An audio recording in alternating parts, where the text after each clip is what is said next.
Bienvenidos a un nuevo episodio de Voces del Océano, el podcast donde exploramos todo lo que tiene que ver con el mar, desde las profundidades que nos fascinan hasta los seres vivos que habitan sus aguas. Hoy nos sumergiremos en una conversación con un experto en apnea, un amante del océano que ha llevado su pasión y técnica al límite. Prepárate para conocer historias, aprendizajes y secretos que te sorprenderán.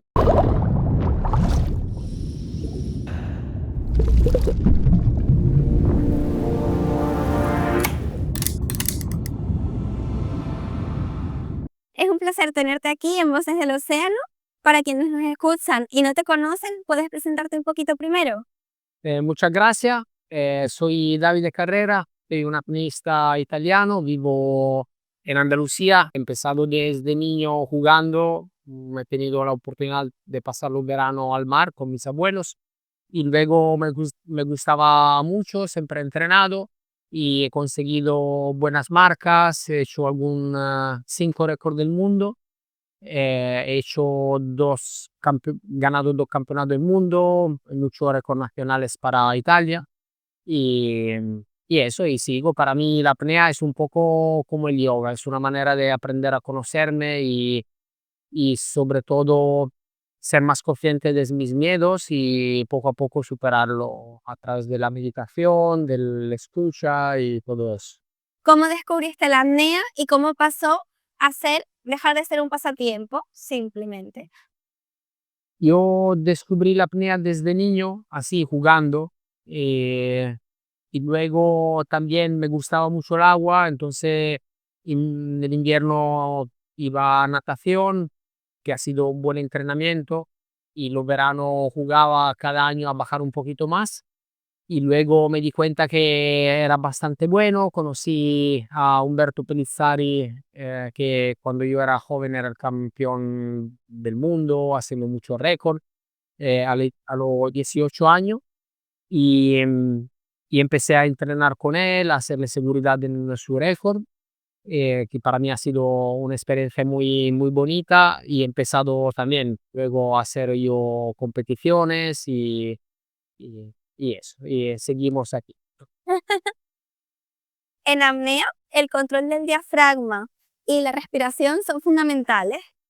¿Cuál es el mayor error que comete la gente al intentar mejorar su capacidad pulmonar? La rigidez, porque es muy importante ser flexible a nivel físico, respiratorio. Entonces la movilidad del diafragma depende de la relajación. Cuando tenemos algunos miedos, algunas tensiones, no podemos respirar de manera profunda. Y entonces eso es. Vale, genial. Hay muchas formas de entrenar la tolerancia al dióxido de carbono y la eficiencia en hipoxia. ¿Cuál es tu ejercicio favorito para mejorarlo fuera del agua? Fuera del agua hago diferentes cosas, sea trabajo aeróbico, a correr por la montaña o nadando. Bueno, nadando no es fuera del agua, pero lo que quiero decir no es entrenamiento específico de apnea, o ir en bicicleta. Y luego también trabajo mucho la fuerza en el gimnasio con pesa. Y luego hago también yoga, que no es mucho a ver con el dióxido de carbono y hipoxia, pero es muy importante para la parte mental y la flexibilidad. Y el yoga además es como de tus ejercicios favoritos, ¿no? ¿Cómo influye y se relaciona la práctica del yoga con la técnica y el rendimiento en apnea? Creo que todo es importante. Eh, el gimnasio, cualquier parte de preparación física y atlética, el yoga, es como hay que trabajar en todo, en todas las cosas, eh, y no enfocarse en una solamente. El yoga en particular, lo que veo que ayuda es que en el momento que tomamos conciencia con la postura de yoga, en tensiones que podemos tener en alguna parte del cuerpo, eso nos ayuda también a soltar tensiones de la cabeza, porque cada neurona está conectado con una parte del cuerpo. Si yo tengo una tensión en una parte del cuerpo, al estirar y soltar esa tensión, poco a poco estoy también liberando un miedo, un bloqueo psicológico. Entonces eso es una cosa muy importante, sobre todo en un deporte donde eh, tú te relacionas mucho con el miedo. Cuando bajamos en el mar, la mar siempre ha representado desde siempre el odisea, el misterio, que voy a encontrar ahí, abajo, del otro lado. Es el misterio. El misterio, lo que no conocemos, es lo que más nos da miedo. Y entonces, cuando bajamos profundo, es una relación con nuestros miedos más profundo. Y trabajarlo a nivel físico y también a nivel mental, con la meditación, observando a nosotros mismos, es muy importante. ¿Cómo gestionas ese miedo que se siente, que todos sentimos? Aceptándolo. El miedo, para poder gestionarlo, no tiene que ser rechazado. Hay que sentirlo, hay que respirarlo, hay que sentirlo en cada célula de tu cuerpo. Y poco a poco lo va como digeriendo y poco a poco se va. Supongo que te vienen muchos pensamientos a la mente, que eso te suele venir justo antes de bajar y cuando estás bajando al final es tanto tiempo que ¿qué pensamientos están en tu mente mientras ocurre? La meditación, el contacto con la naturaleza, la respiración, son todas cosas que nos ayudan a bajar un poco el mental. Entonces, si entramos al agua en un estado de mente muy acelerada, pensando en mil cosas, eso no es bueno. Es bueno aprender a relajarse, a hacer un poco de vacío y entrar más en un estado meditativo. Entonces al final no es mucho pensar, es más aprender a sentir el agua en el cuerpo, a sentir tu sensación, la presión.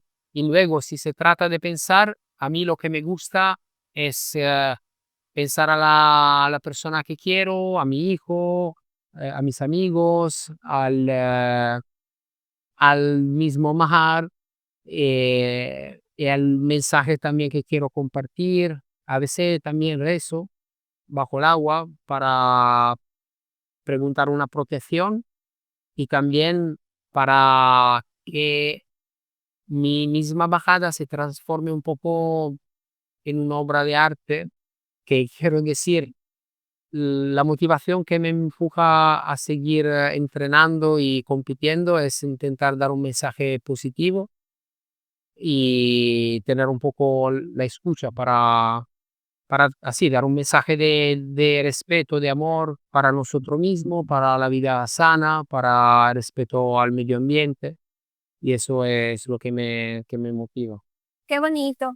Y hablando del miedo, el punto de no retorno en apnea es clave. ¿Cómo entrenas para reconocer ese umbral y tomar decisiones seguras en el mar?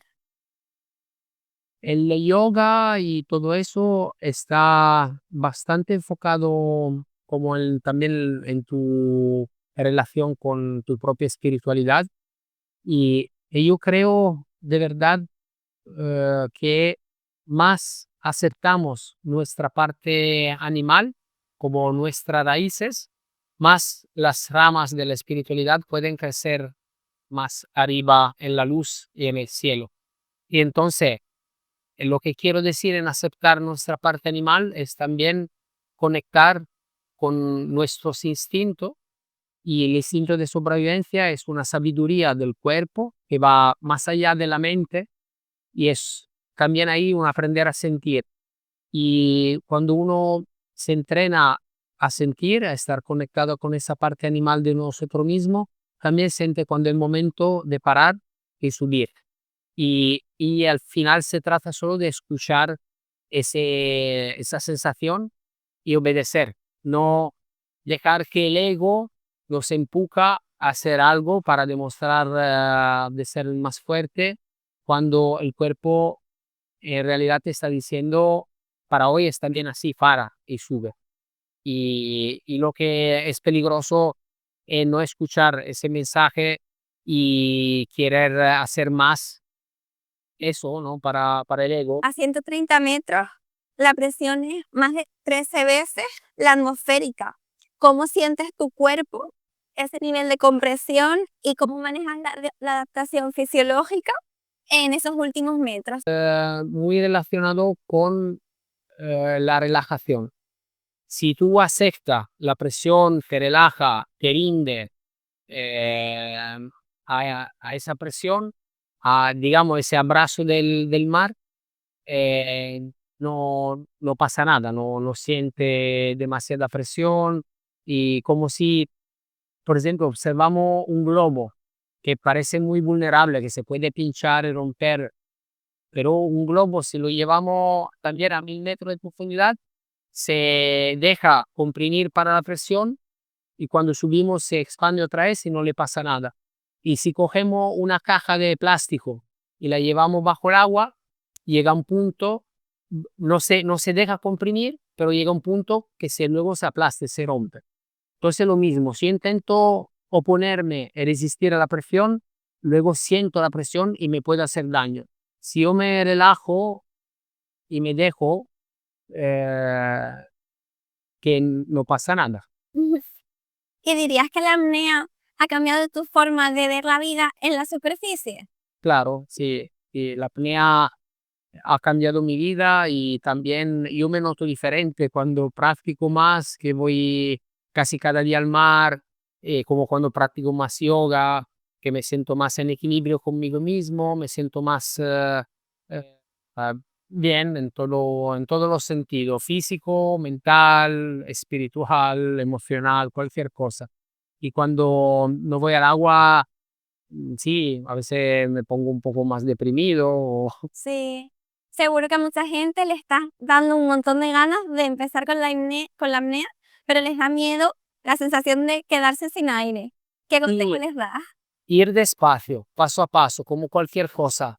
Claro que a mí también me da miedo bajar profundo y es una forma de respeto, es normal. Y hacer apnea no significa de bajar a 100 metros. Hacer apnea significa estar bien en el agua, disfrutar. También solo estar en la superficie, ya es el primer paso. Y disfrutar del mar, de la belleza que hay ahí abajo. Y sobre todo cuando uno tiene la suerte de vivir cerca del mar, es un ambiente muy bonito y que de verdad nos transmite mucha buena energía. Entonces, poder disfrutar de eso es bueno. Y luego, si uno quiere bajar un poquito más, sin mucha expectativa, porque luego la expectativa lleva a estrés y paramos de disfrutar, pero uno puede, como jugando, como un niño, a ver, bajo un poquito más, bajo un poquito más y veo las sensaciones que tengo y todo eso. Genial. ¿Qué papel juega la alimentación en tu rendimiento como apneísta? ¿Haces alguna dieta específica? Sí, yo creo mucho en la comida sana porque veo claramente la diferencia entre cuando como sano y bien y por eso, por ejemplo, me hago mi huerta, tengo mi gallina y como mucha verdura fresca y fruta y alimentos ecológicos, evito todo lo ultraprocesado, la alimentación basura y todo eso. Y la alimentación afecta mucho no solo al físico, también al mental. Por ejemplo, los azúcares nos suben muchísimo el mental y muchas veces nos pueden llevar en estadio de ansia, de ansiedad, simplemente al haber comido demasiado azúcar. Entonces que observar también cómo estamos después de haber comido y aprender a tener un equilibrio alimentar es una forma de respeto a nosotros mismos y al final también al medio ambiente, porque cuando comemos cosas más ecológicas también estamos ayudando a un mercado que respeta más al medio ambiente.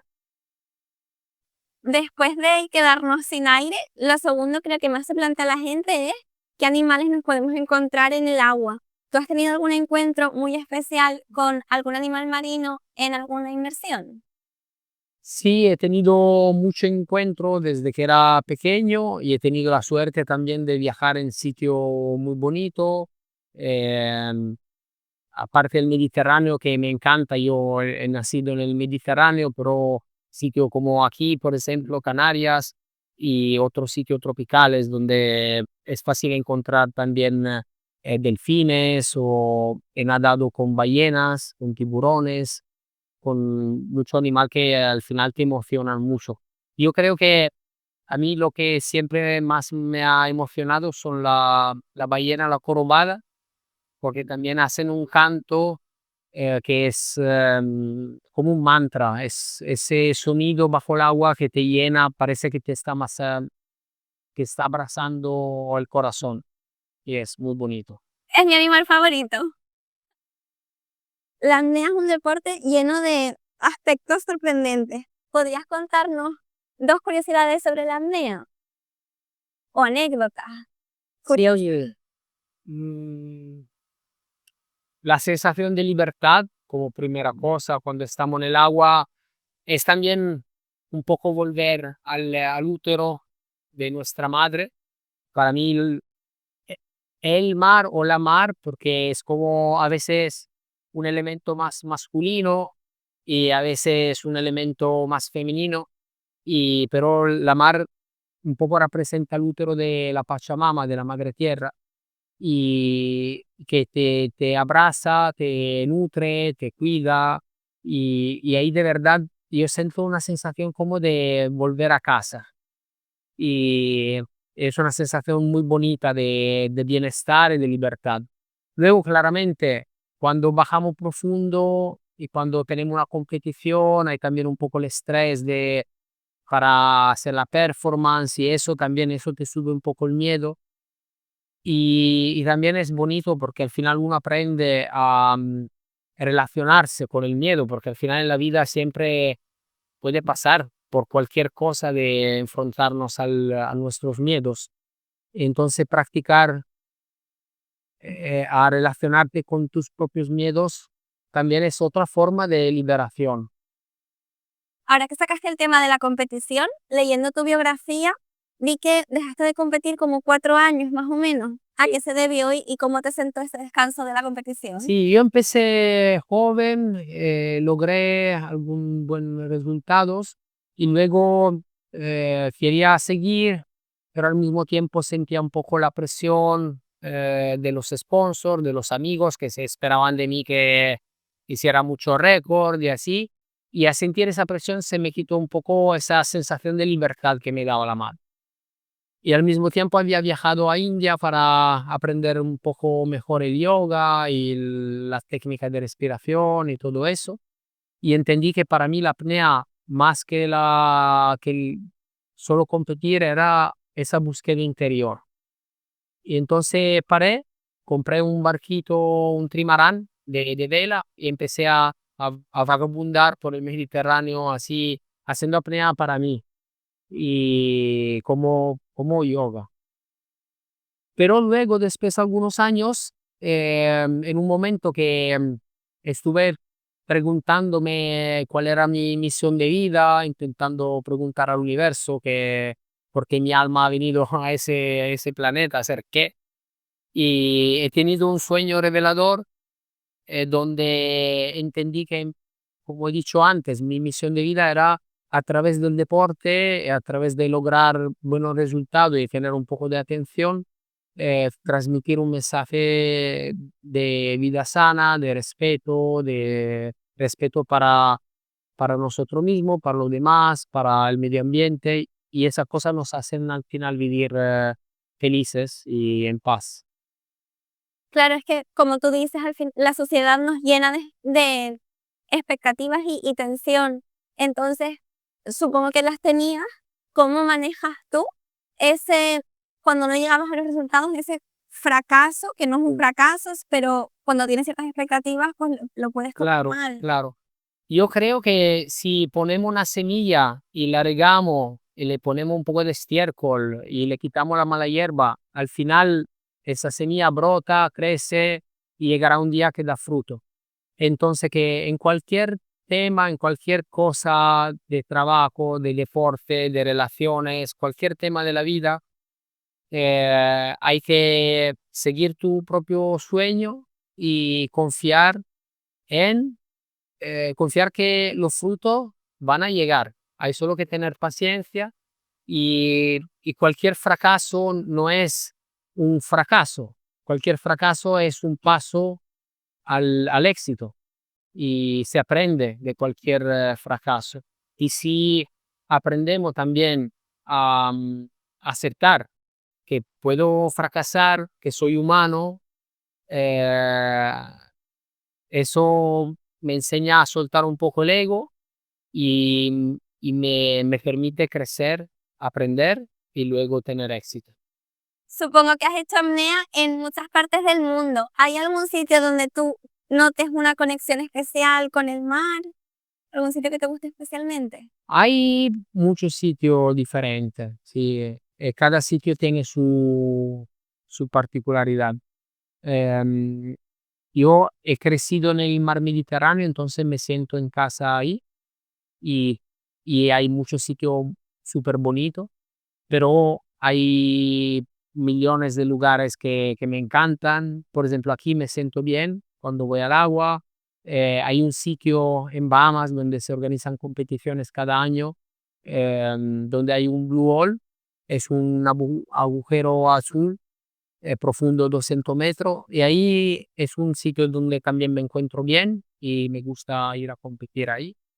Y luego sitios como Tahití, en Polinesia Francesa o Hawái, donde he visto muchas veces la ballena probada, que me encantan. Y entonces sí, eso son. El mar es nuestro hogar cuando practicamos apnea, pero también está en peligro. ¿Qué mensaje te gustaría dar a la gente para concienciar sobre la importancia de proteger nuestros océanos? Sí, para mucha gente el mar muchas veces ha representato un poco el basurero del planeta, ¿no? Tiramos a la mar, que de todas maneras no sé, pero por cuanto sea grande el mar, eh, al final se va a llenar de basura y ya hay islas de enorme en los océanos de basura y hay contaminación química, hay también empobrecimiento de pescado por una pesca excesiva, industrial, y entonces si aprendemos a respetar un poco más el planeta en general, que es como nuestra madre, podemos vivir todos en abundancia y bien siempre. Pero cuando queremos aprovechar demasiado, luego al final no es sostenible, no es sostenible y nos quedamos al final sin nada. Entonces, de verdad es importante para el futuro, para nosotros, para las próximas generaciones, que la gente más y más se dé cuenta de cuánto importante es respetar la naturaleza. Genial. Y ya para acabar, ¿cuáles son tus próximos retos o competiciones? ¿Qué nuevas aspiraciones tienes? He venido aquí también porque tenía alguna duda en cuál competición ir la próxima temporada, que empieza nuevamente en mayo, el verano, sobre todo hay competiciones. Y entonces estoy todavía un poco pensándolo, pero creo que iré al Vertical Blue, esa competición en Bahamas, que es una de las competiciones más importantes que hay en el mundo de la apnea, aparte del Campeonato del Mundo. Iré al Campeonato del Mundo que va a ser en Grecia en septiembre y el Vertical Blue va a ser en julio. Y luego veré, me gustaría ir también al Campeonato de Italia, Campeonato de España y dependiendo de la fecha, del calendario y de los sponsors, porque también viajar para competir es caro y hace falta también tener sponsors que te ayuden con eso. Claro. Genial, pues muchísimas gracias. Ha sido súper interesante todo lo que nos has contado y creo que hemos aprendido un montón. Muchísimas gracias a vosotros y disfrutáis todo del mar. Y así llegamos al final de este episodio de Voces del Océano. Hoy hemos explorado una pequeña parte de lo que hace al océano tan increíblemente vasto y misterioso. Nos recuerda lo importante que es cuidar estos entornos tan valiosos y frágiles. Desde la apnea hasta la conservación marina, cada acción que tomamos tiene un impacto. Si te ha gustado este episodio, suscríbete y acompáñanos en futuras inmersiones donde descubriremos más sobre los secretos del mar. Hasta pronto y que el océano siempre te acompañe.